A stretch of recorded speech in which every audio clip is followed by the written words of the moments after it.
لانا اسلام کے لیے عزت کا ذریعہ بنا اور بلند آواز سے نعرہ تکبیر مکے کی فضاؤں میں بلند ہوا۔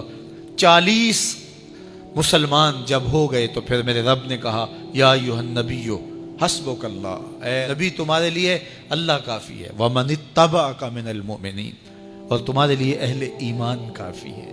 حضور علیہ السلام کے حوالے سے ان کی حساسیت اور ان کا جوش و جذبہ اور ان کی غیرت ایمانی دیدنی تھی۔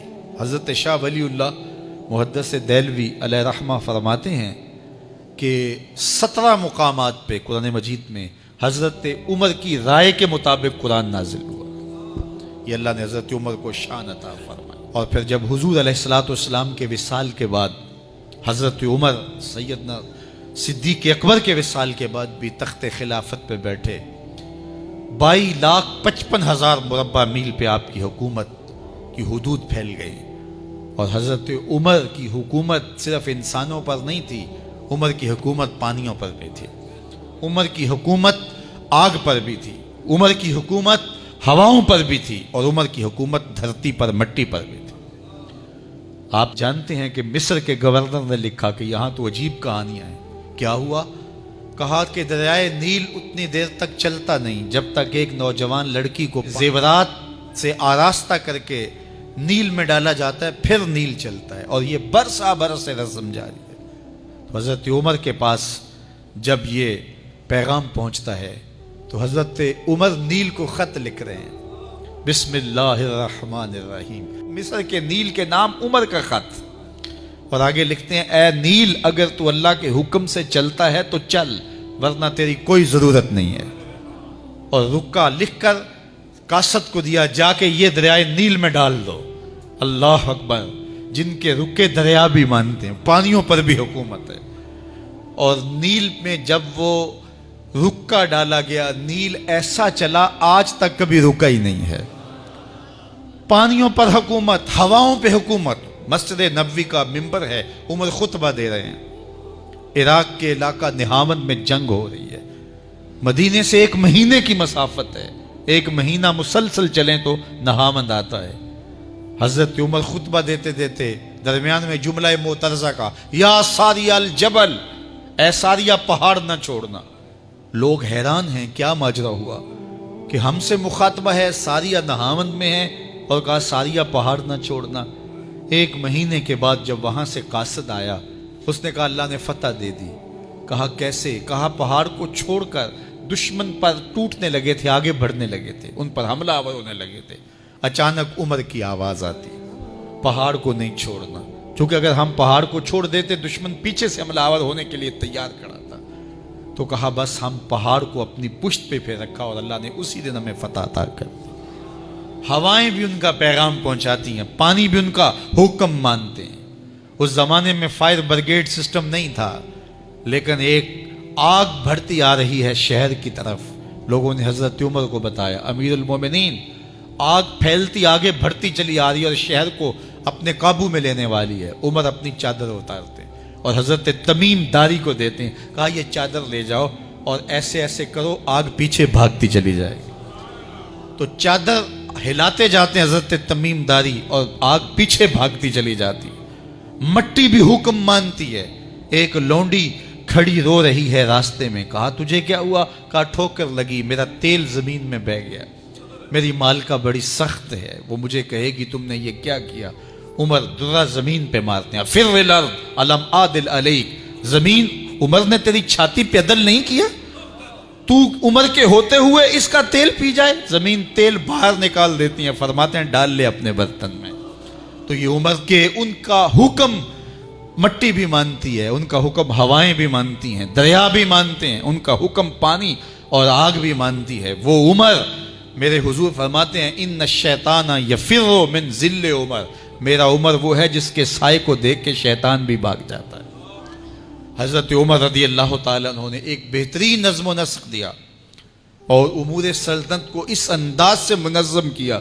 ایک غیر مسلم مفکر کہتا ہے اگر اس امت کو ایک اور عمر مل جاتا پوری دنیا پہ حکومت مسلمانوں کی ہوتی۔ ایک دن مسجد نبوی سے باہر حضور تشریف لا رہے تھے، دائیں ہاتھ میں حضرت ابو بکر کا ہاتھ تھا، بائیں میں حضرت عمر کا ہاتھ تھا۔ ایسے باہر کی جانب آ رہے تھے، دروازے سے کوئی بندہ داخل ہوا تو اس کو دیکھ کے حضور نے فرمایا ہا کازا نبعث یوم القیامہ، قیامت کے دن جب قبروں سے اٹھائے جائیں گے ہم ایسے ہی اٹھیں گے، میرے دائیں ہاتھ میں ابو بکر کا ہاتھ ہوگا، بائیں میں عمر کا ہاتھ ہوگا۔ اللہ اکبر۔ جے شک ہووی تے چل مدینے، جے شک ہووی تے چل مدینے، آ ویخ لے جوڑ مزاراں دا، بن یار نبی دیاں یاراں۔ عمر رضی اللہ تعالی عنہ جلیل القدر ہستی ہیں جنہیں حضور علیہ السلام نے اللہ سے مانگ کے لیا۔ سارے صحابی رسول کریم صلی اللہ علیہ وآلہ وسلم کے مرید ہیں، لیکن جناب عمر میرے حضور کی مراد ہیں۔ 39 لوگ جب اسلام لا چکے، 39ویں شخص حضرت امیر حمزہ رضی اللہ تعالی عنہ تھے، اور ان کا ایمان لانا مسلمانوں کے لیے بہت بڑی ڈھارس اور بہت بڑے حوصلے کا سبب و ذریعہ بنا۔ تو میرے حضور نے ہاتھ اٹھا لیے، کہا اے اللہ، ایک شیر دیا ہے امیر حمزہ، ایک شیر اور عطا کر دے، اب تیری مرضی، عمر بن خطاب دے دے یا عمر بن حشام دے دے۔ حضور دعائیں مانگ رہے اور یہ ہاتھ میں تلوار لیے غیظ و غضب سے بھرے ہوئے گھر سے نکلتے ہیں کہ بانی اسلام کا چراغ ہی بجھا دینا ہے۔ راستے میں ایک صاحب ملے اور کہا کہ عمر، تیور کوئی اچھے نہیں لگتے، خیر تو ہے، کدھر جا رہے ہو؟ کہا چراغ اسلام بجھانے جا رہا ہوں، یہ روز کا مسئلہ ختم ہونے لگا ہے میرے ہاتھوں۔ مسکرا کے بولے گھر کی خبر تو لو۔ کہا میرے گھر کو کیا ہوا؟ کہا تمہاری بہن فاطمہ بھی نوکر بن گئی ہے رسول اللہ صلی اللہ علیہ وسلم کی۔ غصے سے بھرے ہوئے اپنی بہن کے گھر کا رخ کرتے ہیں، اندر سے قرآن پڑھنے کی آواز آ رہی، غصہ اور بڑھ جاتا ہے، دروازے کو زور زور سے کھٹکھٹاتے ہیں۔ اہل خانہ سمجھ گئے ماجرا کیا ہے، گرجدار آواز ہے جناب عمر کی، دروازہ کھولو۔ جلدی سے معلم کو چھپا دیا اور بہن آگے بڑھ کے دروازہ کھولا۔ کہا تم سابی ہو گئے ہو، دین چھوڑ دیا تم نے، بتوں کی وفا ترک کر دی اور بے تحاشا مارنا شروع کیا۔ بہن کا سر پھٹ جاتا ہے، خون بہنے لگتا ہے اور یہ مارتے چلے جاتے ہیں۔ فاطمہ بنت خطاب بولی عمر تم خطاب کے بیٹے ہو، سنو میں بھی خطاب کی بیٹی ہوں، جو ظلم جو جبر کرنا ہے کرو، میں محمد عربی کا دامن نہیں چھوڑوں گی۔ سوچنے پہ مجبور ہو جاتے ہیں وہ کون سی طاقت ہے جس نے بجلیاں بھر دی اس کے اندر۔ کہا جو تم پڑھ رہے تھے مجھے بھی سنا سکتے ہو؟ کہا تمہیں غسل کرنا ہوگا۔ عمر اپنے بدن کو دھو رہے ہیں، میرا رب دل دھو رہا ہے۔ اتنے میں معلم بھی قرآن لے کر آ جاتے ہیں اور قرآن کی تلاوت ہونے لگتی ہے۔ طٰہٰ ما انزلنا علیک القرآن لتشقیٰ، 14ویں رات کے محبوب چاند، ہم نے قرآن اس لیے نازل تو نہیں کیا تھا کہ تم مشقت میں پڑ جاؤ۔ بے تاب ہو گئے، کہا عمر کی عمر برباد ہو گئی، مجھے لے چلو حضور کی چوکھٹ پہ۔ تلوار حمائل کی ہے، بہنوئی ساتھ ہیں،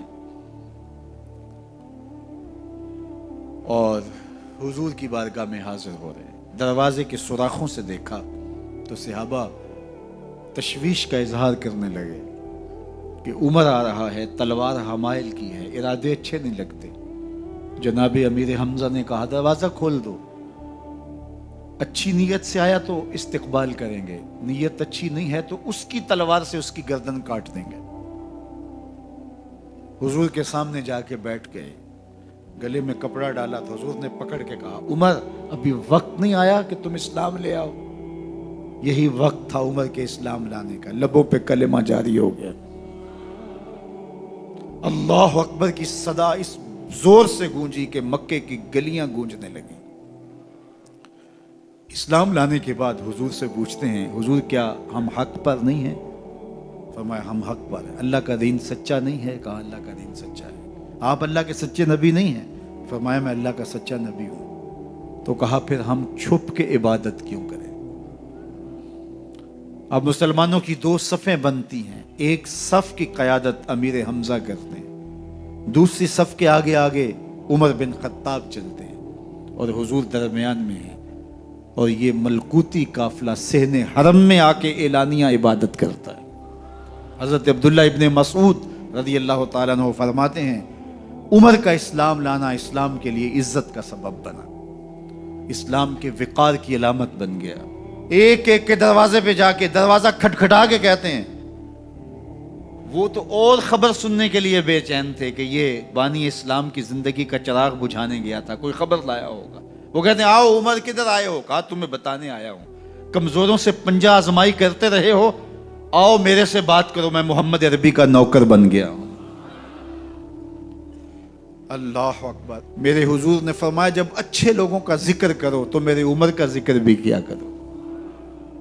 میرے عمر کی زبان پر حق بولتا ہے، سچ بولتا ہے۔ ان الشیطان یفر من ظل عمر، عمر کے سائے کو دیکھ کے شیطان بھاگتا ہے۔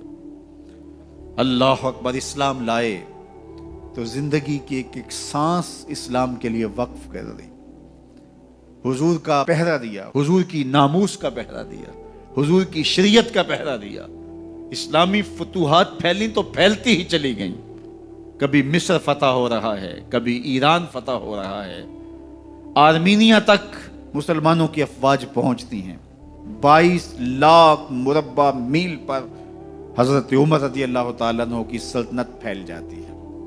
عدل و انصاف کا دورہ ہوتا ہے۔ زمانے نے دیکھا کہ غیر مسلم بھی عدالت میں کھڑا ہے تو اسے خوف نہیں ہوتا تھا کہ میرے سے ناانصافی ہوگی، اس لیے کہ حکومت عمر کی چل رہی ہے۔ وہ بھی مطمئن ہوتا تھا کہ میرے ساتھ انصاف ہو۔ عبداللہ بن عمر اور عبید اللہ بن عمر بصرہ سے گزر رہے تھے ایک جنگ سے واپسی پر، تو حاکم بصرہ نے آپ کو کچھ پیسے دیے کہ یہ مال غنیمت میں جا کے جمع کروا دینا،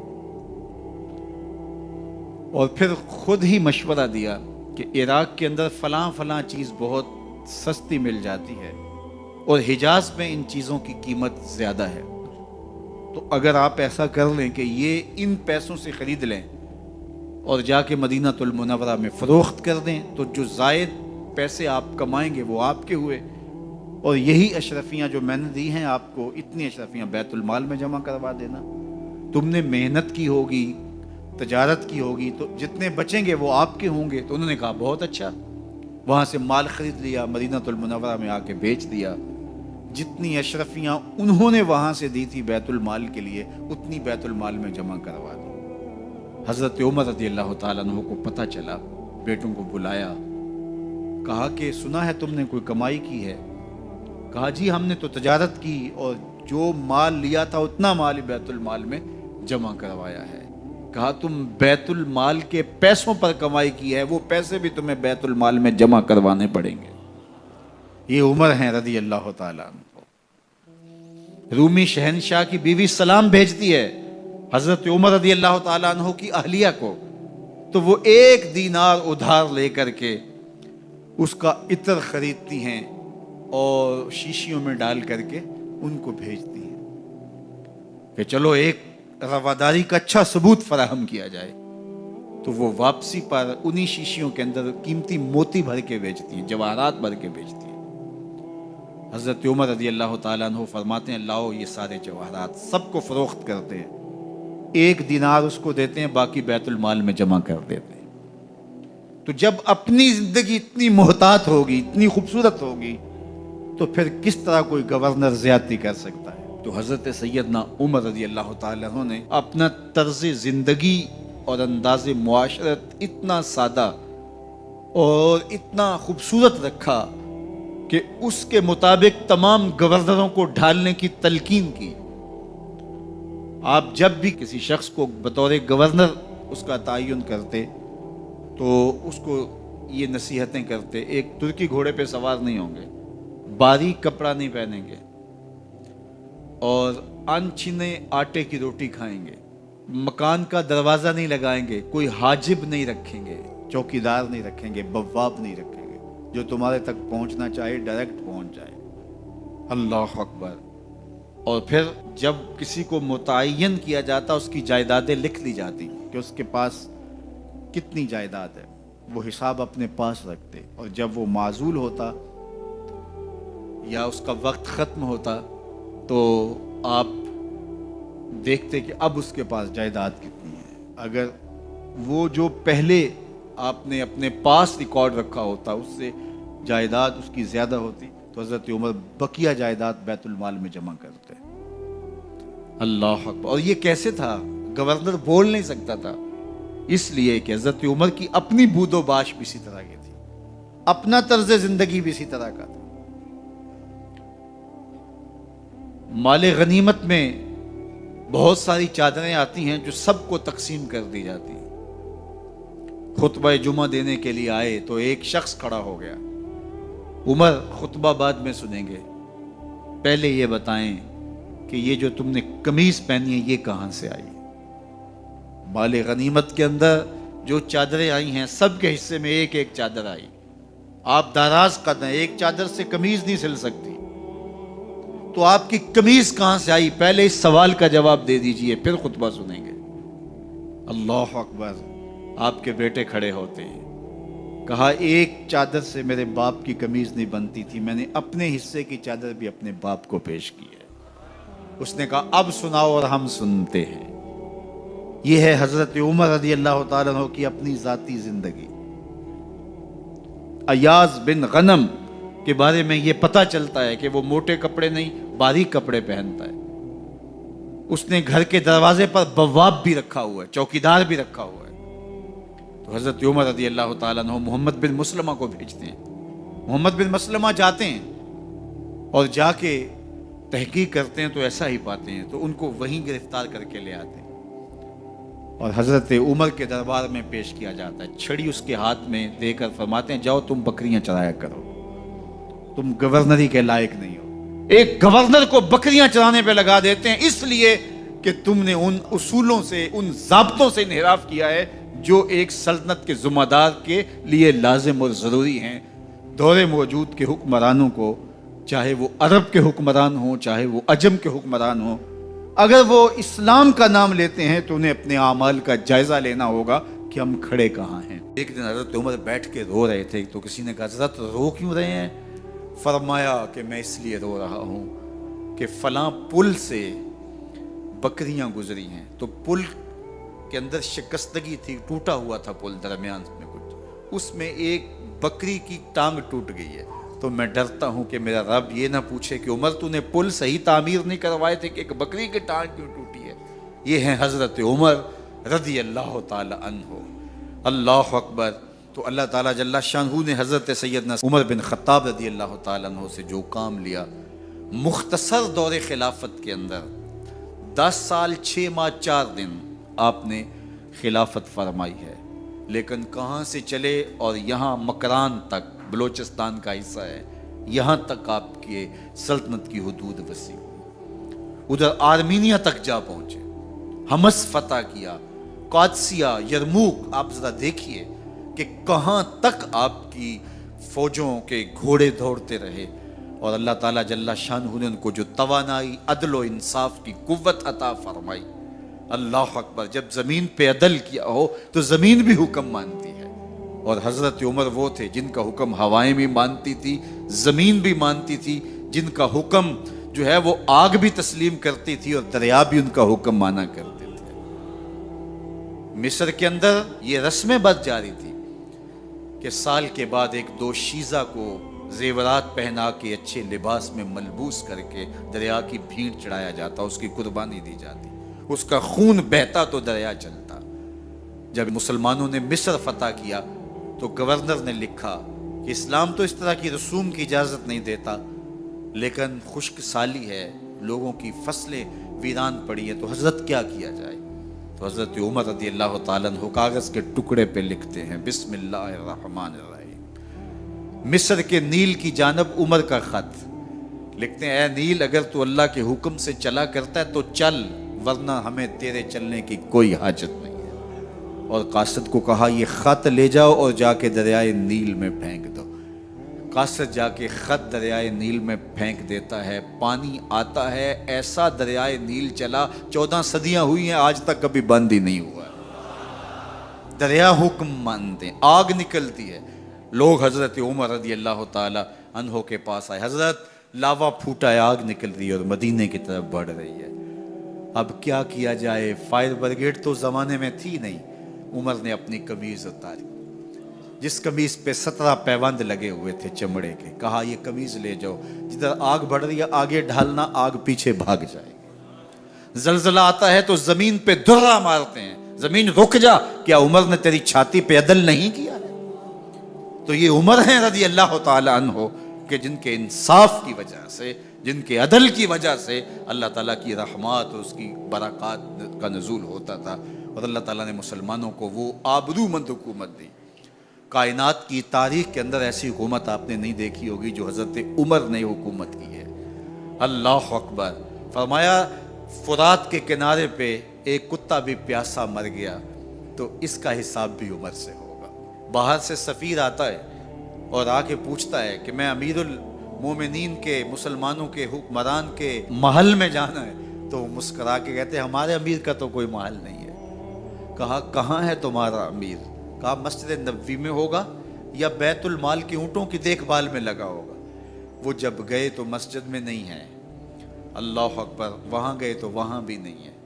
پھر کیا دیکھتے ہیں کہ عمر رضی اللہ تعالی عنہ جنت البقیع کے پاس ایک درخت کے نیچے اینٹ کا سرانہ رکھ کے سوئے ہوئے، تو اس نے کہا عمر تو نے عدل کیا ہے، تجھے کچی اینٹ پہ بھی نیند آ گئی، ہمارے حکمرانوں نے انصاف نہیں کیا، اور وہ بند اور محفوظ کمروں کے اندر بھی سکون اور چین کی نیند نہیں سو سکتے۔ حضرت سیدنا عمر رضی اللہ تعالیٰ عنہ نے اس طرح ان امور سلطنت نبھائے۔ آپ دن کو لوگوں کی دیکھ بھالی کرتے، لوگوں کی ضروریات سنتے سمجھتے، اور جب رات پڑتی لوگ سو جاتے، عمر مدینے کی گلیوں میں پہرا دیتے۔ کائنات نے کوئی ایسا بھی حکمران دیکھا ہوگا؟ اللہ اکبر۔ وہ مجاہد جو مختلف محاذات پہ گئے ہوئے ہوتے، ان کے گھروں کی دیکھ بھالی کرتے، ان کی ضروریات کا خیال رکھتے، ان کی آبرو کا پہرا دیتے۔ راتوں کی تنہائیوں کے اندر حضرت عمر اٹھتے اور جا کے گشت کرتے، چکر لگاتے، دیکھتے کوئی آنکھ پر نم نہ ہو، مفلسی کا کسی گھر میں ماتم نہ ہو۔ حضرت عمر رضی اللہ تعالیٰ عنہ جب ایمان لائے تو آپ نے ایک ایک کافر کے گھر کے دروازے پہ کھڑے ہو کے کہا کہ تم کمزوروں کو مارتے تھے، میں تمہیں بتانے آیا ہوں میں محمد عربی کا نوکر بن گیا ہوں۔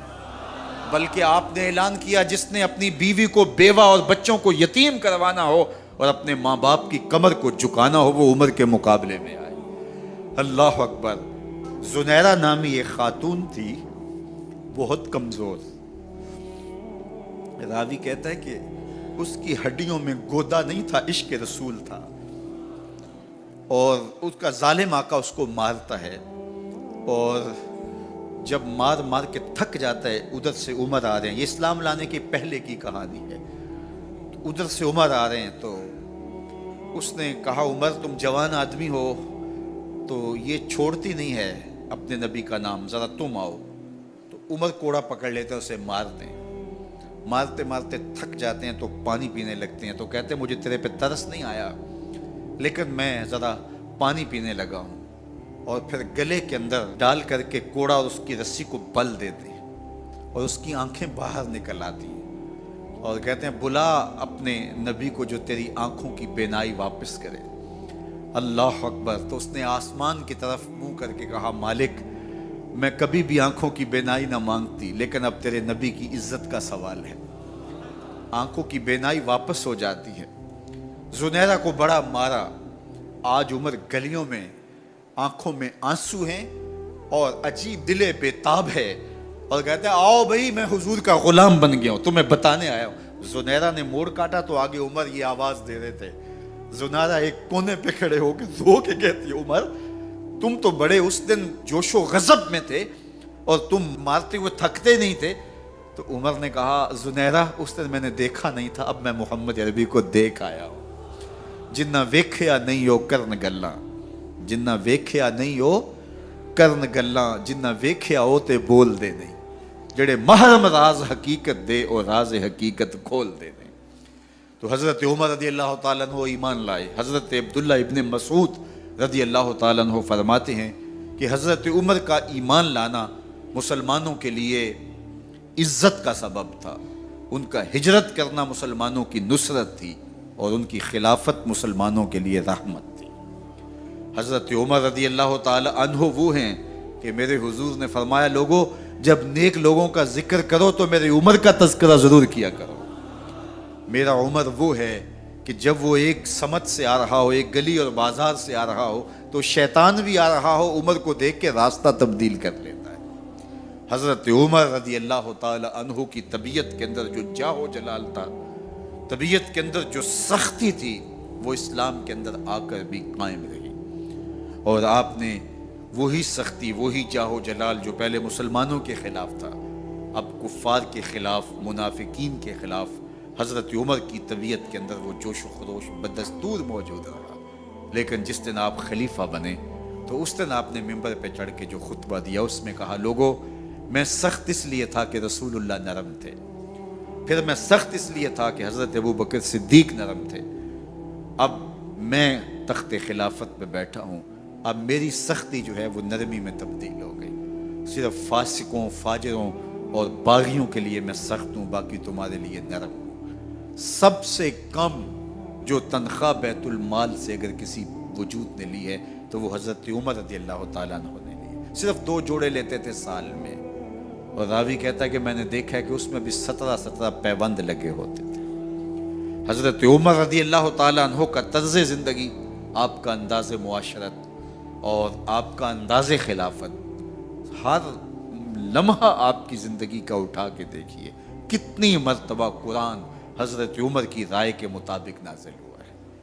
اللہ تعالیٰ جل شانہ نے ان کو صاحب الہام بنایا تھا. ہر امت میں کوئی صاحب الہام ہوتا ہے, حضور کی امت کا صاحب الہام حضرت عمر رضی اللہ تعالیٰ, اور آقا کریم نے انہیں اپنا وزیر قرار دیا. فرمایا میرے 2 وزیر آسمانوں میں ہیں, 2 وزیر زمینوں میں ہیں. آسمانوں کے وزیر جبرائیل اور میکائیل ہیں, اور زمین کے وزیر ابو بکر اور عمر ہیں رضی اللہ تعالی عنہما. حضرت عمر رضی اللہ تعالی عنہ جا رہے تھے نا, رات کو پہرے پہ کھڑے تھے, تو ایک گھر سے ایک خاتون اپنی بیٹی کو کہہ رہی تھی دودھ میں پانی ڈال لو.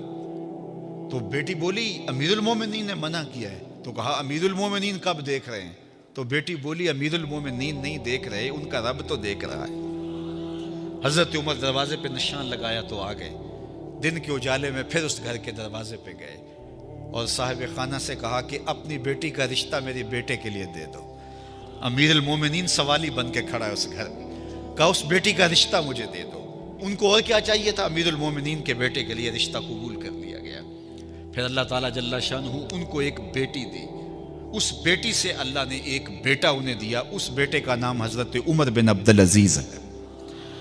تو جب مائیں اللہ سے ڈرنے والی ہوں, تنہائی میں ڈرنے والی ہوں, تو پھر اولادیں ایسی ہوتی ہیں. اپنی اولادوں کی تربیت کرو, جب بچے چھوٹے ہی ہوں تو ان کے تصور میں یہ بات اچھی طرح سے راسخ کر دو کہ اللہ دیکھ رہا ہے. پھر وہ کبھی رشوت نہیں لیں گے کہ اللہ دیکھ رہا ہے, اور وہ کبھی خیانت نہیں کریں گے کہ اللہ دیکھ رہا ہے.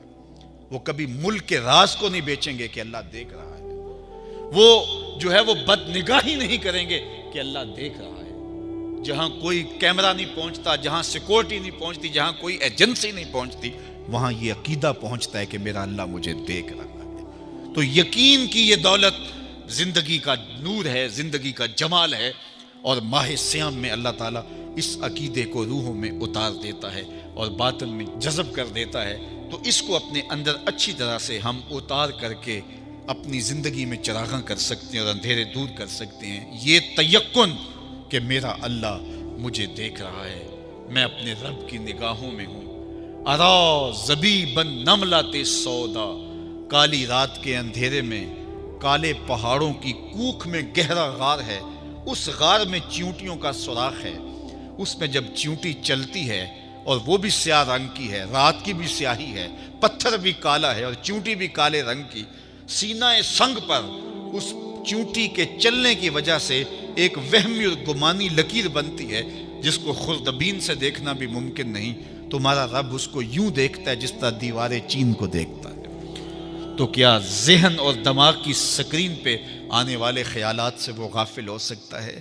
کیا وسوسوں سے وہ غافل ہو سکتا ہے؟ تو آئیے اس یقین اور اس تیقن میں جینے کا گر سیکھیے. دیکھیے زندگی کتنی نور نلا نور ہو جائے گی کہ میرا اللہ مجھے دیکھ رہا ہے، میرا اللہ مجھے ملاحظہ کر رہا ہے، میں اس کی نظروں سے، اس کی نگاہوں سے پوشیدہ نہیں. جب حالات بہت کٹھن ہو گئے مکہ المکرمہ کے اور اللہ کی طرف سے ہجرت کا حکم آنے والا تھا، تو حضرت ابو بکر رضی اللہ تعالی عنہ کو حضور نے کہا کہ اے ابو بکر تیار رہنا، امر الہی کے آتے ہی ہم اس شہر کو چھوڑ دیں گے. اور پھر وہ وقت آیا کہ جب کفار نے حضور کے گھر کا محاصرہ کر لیا. آقا کریم علیہ السلام کو معاذ اللہ شہید کرنے کے ارادے سے ارد گرد جمع ہو گئے. آقا کریم علیہ السلام نے ہاتھ میں خاک پکڑی اور سورہ یاسین پڑھتے ہوئے ان کی آنکھوں میں جھونکتے ہوئے حضور گزر گئے اور انہیں پتہ بھی نہ چلا، اور وہ مکان کا محاصرہ کیے ساری رات کھڑے رہے. صبح بستر سے حضرت علی المرتضیٰ اٹھے. اللہ اکبر. تو آقا کریم علیہ السلام نکل گئے اور حضرت ابو بکر صدیق کے گھر تشریف لے گئے. اب دروازے کو دستک دینے لگے تو آواز آئی حضور میں حاضر ہوں. حضرت ابو بکر صدیق تیار کھڑے تھے. تو کہا ابو بکر تم تیار ہو؟ کہا حضور آپ نے کہا نہیں تھا کہ تیار رہنا، کبھی ہجرت کا حکم آ سکتا ہے تو میں تو اس دن سے ہی تیار رہتا ہوں کہ کب حضور آئیں اور جو فرمائیں میں وہی کروں. اور پھر وہاں سے لے کے حضور کو وہاں تک گئے اور جبل سور کی چوٹی پر وہ غار ہے، اللہ اکبر، اس غار میں جانے سے قبل حضور کو باہر بیٹھنے کا کہا. عرض کی حضور ذرا میں غار کے اندر کے ماحول کا جائزہ لے لوں. غار کے اندر اترے، پہلے اس کو صاف کیا غار کو، پھر دیکھا جگہ جگہ سوراخ تھے. تو اپنا امامہ پھاڑ کے قمیض اتار کے اس کے ٹکڑے کر کے ان سوراخوں میں کپڑا دے دیا. 2 سوراخ ایک روایت کے مطابق اور ایک روایت کے مطابق 1 سوراخ بچ گیا، اس میں اپنی ایڑی رکھ دی اور پھر آواز دی جان عالم اندر تشریف لائی. تو آقا کریم علیہ السلام غار میں چلے گئے تو سیدنا صدیق اکبر رضی اللہ تعالی عنہ نے اپنی گود میں آپ کا سر رکھا اور حضور لیٹ گئے. اللہ اکبر، کیا منظر ہوگا. صدیق اکبر نے حضور کو دیکھا اور جی بھر کے دیکھا اور ایسا دیکھا کہ کوئی اور شریک بھی نہیں تھا. یہ واقعہ حضرت سیدنا عمر سے روایت ہے، کتب صحاح میں ہے، اور حضرت عمر رضی اللہ تعالی عنہ یہ بات بیان کرتے ہوئے رو پڑے اور آپ کہا کرتے تھے کہ ابو بکر یہ غار والی نیکی مجھے دے دیں اور میری ساری زندگی کی نیکیاں دے دیں. اللہ اکبر. تو حضور علیہ السلام حضرت ابو بکر صدیق کی آغوش میں ہیں. اب ہوا کیا کہ سانپ نے جب ہر راستہ مسدود پایا تو خیر وہ اس راستے پہ پہنچا جہاں انسانی گوشت نظر آیا. تو سانپ نے پھر ڈنگ لگایا. سانپ کا ڈنگ اچانک، تو انسان تو کپ کپا کے رہ جاتا ہے، اچانک تو چیونٹی کاٹ جائے تو انسان کپ کپا کے رہ جاتا ہے، چھپکلی گر جائے اچانک تو بندہ اپنے وجود کو جو ہے وہ متوازن نہیں رکھ پاتا. تو نیچے سے سانپ اور وہ ڈنگ لگا رہا ہے. لیکن لفظ سنیے، یہ حضرت عمر کی روایت ہے کہ حضرت سیدنا صدیق اکبر نے اپنی ٹانگ کو جنبش نہیں آنے دی، مخافت ان یتنبہ رسول اللہ، اس ڈر سے کہ کہیں حضور بیدار نہ ہو جائے. ساری توجہ ادھر رہی، بے اختیار آنکھوں سے آنسو ڈھلک پڑے، درد کی شدت اتنی تھی اور آنسو گرے تو حضور کے رخسار پہ. آقا کریم بیدار ہو گئے. بیدار ہوتے ہی میرے حضور نے کہا مالک یا ابا بکر، ابو بکر کیا ہوا؟ تو یہ ہوتی ہے ہنگامی صورتحال. ہنگامی صورتحال میں کسی کو پکاریں یا کسی کو کوئی جواب دیں تو مروجہ آداب کی رعایت کے ساتھ جو لفظ بولے جاتے ہیں وہ ترک کرنے پڑتے ہیں. اس مائک میں کرنٹ تھا تو میں قریب ہونے لگا تو آپ نے مجھے متنبہ کرنا تھا. تو میرے ساتھ آپ بہت پیار کرتے ہیں، بہت محبت کرتے ہیں، تو آپ نے اگر مجھے یہ بتانا ہو کہ اس میں کرنٹ ہے اور اگر آپ نے منہ قریب کر لیا تو آپ کو نقصان پہنچ سکتا ہے، تو میرے نام کے ساتھ 20 القاب لیں گے؟ آپ نہیں لیں گے. آپ جلدی جلدی جو ہے وہ مجھے کہیں گے جناب یہاں کرنٹ ہے تو میں یہیں سے رک جاؤں گا. یہ تو ہے کہ آپ میرے لیے کر رہے ہیں، اور اپنے لیے کسی کو پکاریں تو پھر بھی یہی بات ہے. اللہ اکبر. اب حضور نے جب کہا نا مالک یا ابا بکر، ابو بکر کیا ہوا، تو اب ہنگامی صورتحال تھی نا، تو فوراً کہتے لدغتو لدغتو، ڈسا گیا مجھے سانپ نے ڈس لیا، فوراً یہ کہتے نا. لیکن حضرت ابوبکر تیری محبت پہ قربان، کائنات میں آپ نے ایسا عاشق نہیں دیکھا ہوگا. سانپ ڈنگ پہ ڈنگ لگا رہا ہے اور ٹانگ شل ہو گئی ہے، زہر سرایت کر گیا ہے. حضرت ابوبکر نے جواب دیا لدغت فداک امی و ابی یا رسول اللہ. حضور میری ماں بھی آپ کے قدموں پہ قربان، میرا باپ بھی آپ کی راہوں پہ نچھاور، مجھے سانپ نے ڈس لیا ہے. تو اس مشکل وقت کے اندر بھی ادب کا کرینہ نہیں چھوڑ. حضرت معاذ بن جبل رضی اللہ تعالی عنہ حضور کے روضہ انور کے پاس بیٹھ کے رو رہے تھے اور زاروں کے تار رو رہے تھے.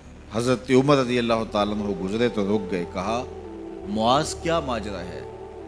تو حضرت معاذ بن جبل نے کہا کہ اس مبارک روزے کے مکین کا ایک فرمان یاد آیا جس نے مجھے رلا دیا. کہا وہ کیا فرمان تھا؟ کہا میرے حضور نے ارشاد فرمایا تھا کہ تھوڑی سی ریا بھی شرک ہے. بہت زیادہ ریا تو دور کی بات ہے، تھوڑی سی ریا بھی شرک ہے. تو اللہ کی بارگاہ میں دعا کرتے ہیں اللہ ہمیں ریا سے ہمیشہ محفوظ فرمانا. اس کی چالیں بہت باریک ہیں، تو اپنے آپ کو ہمیشہ ریا سے بچائیں اور ایک دوسرے کے لیے بھی یہ دعا کریں، چونکہ ریا عمل برباد کر دیتی ہے اور کسی بھی عمل کو، کسی بھی گناہ کو شرک نہیں کہا گیا سوائے ریا کے. ریا کو شرک اصغر کہا گیا. حضرت ابو ہریرہ رضی اللہ تعالیٰ عنہ فرماتے ہیں کہ حضور علیہ السلام نے ارشاد فرمایا جب الحزن سے اللہ کی پناہ مانگو. عرض کی یا رسول اللہ صلی اللہ علیہ وسلم جب الحزن کیا ہے؟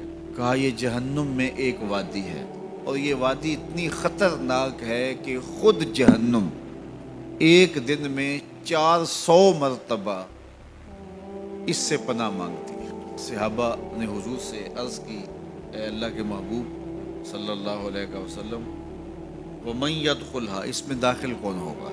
تو حضور نے ارشاد فرمایا وہ قاری، وہ علماء جو اپنے اعمال لوگوں کے دکھلاوے کے لیے کرتے ہیں، اس میں وہ ڈالے جائیں گے، وہ پھینکے جائیں گے. یعنی یہ اتنی دردناک وادی ہے کہ اس سے ایک دن میں 400 مرتبہ خود جہنم بھی پناہ مانگے. چونکہ یہ دکھاوے کا جو معاملہ ہے یہ بڑا ہی نازک سا ہے، یہ بڑا ہی حساس ہے. کالی چادر پر کالے رنگ کی چیونٹی کالی رات میں چلے تو اس کو کون دیکھ پائے گا؟ یعنی اس کا پتہ ہی نہیں چلتا. لیکن جو ریا ہے اس کی چال اس سے بھی زیادہ باریک ہے. بندہ باز کا سمجھ رہا ہوتا ہے کہ میں ٹھیک ہی چل رہا ہوں، لیکن پردے کے پیچھے ریا چل رہی ہوتی ہے. یعنی کسی کو سمجھ نہ آئے یہ تو دور کی بات ہے، بعض کا بندہ خود بھی جو ہے وہ غیر محسوس ریا کا شکار ہو رہا ہوتا ہے. اب یہ حدیث جو ہے وہ خاص طور پہ ہماری زندگی کے اندر ہمیں پلے باندھنے کی ہے، اور ہمیشہ اگر یہ حدیث ہمیں ملحوظ رہے تو کبھی بھی ہمیں اپنے کام پر تکبر پیدا نہیں ہوگا کہ ہم نے اتنا کام کیا ہے، پتہ نہیں ہمارا کام کسی ریا کا شکار نہ ہو گیا ہو. تو اللہ سے قبولیت کی دعا کی جائے کہ اللہ جو توفیق ہے وہ بھی تیری جانب سے ہے اور مالک قبولیت بھی تیرے کرم سے ہے. ہماری طرف سے کوتاہیاں ہی کوتاہیاں ہیں، اس لیے مالک جو ہمیں معلوم ہیں ہم اس کی بھی معافی مانگتے ہیں، اور جو معلوم نہیں ہیں، جو باریک چالیں ہیں، اللہ اس سے بھی ہم معافی طلب کرتے ہیں، اور اللہ ہم سب کو اپنی پناہوں کا حصار عطا فرمائے. حضرت کعب احبار تابعی ہیں، لیکن چونکہ پچھلی کتابوں کے عالم تھے اور پھر دین اسلام کو بھی بڑے غور سے، تدبر سے، دقت نظر سے، امعان نگاہ سے پڑھا، تو ان کی رائے بڑی مضبوط اور معتبر ہوتی تھی. تو صحابہ ہو کر تابعی سے پوچھتے تھے، تو بڑا چھوٹے سے پوچھ لے تو حرج ہے نہیں ہے. تو حضرت کعب سے حضرت عمر رضی اللہ تعالیٰ عنہ نے کہا اے کعب تم بتاؤ ارباب علم کون ہیں، علم والے کنہیں کہا جاتا ہے؟ تو حضرت کعب نے جو جواب دیا سنو، یہ ان کی زندگی کا نچوڑ تھا. 2 شریعتیں جو انہوں نے پڑھی تھی اس سے انہوں نے جو خلاصہ نکالا، اور حضرت عمر نے پوچھا تو انہوں نے ان کو بتایا. اہل علم وہ ہیں جو جانتے ہیں اس پہ عمل کرتے ہیں. حضرت عمر نے کہا ٹھیک، مطمئن ہو گئے کہ میرا بھی یہی خیال ہے. اب بہت سارے لوگ ہیں عالم ہونے کے باوجود ان کے سینے پہ علم سے خالی ہو جاتے ہیں. آپ نے پچھلی شریعتیں بھی پڑھی ہے، اسلام کا بھی مطالعہ کیا ہے، تو آپ مجھے بتائیے کہ وہ کون سی شے ہے جو سینے سے علم کو نکال دیتی ہے؟ تو حضرت کعب احبار نے کہا لالچ۔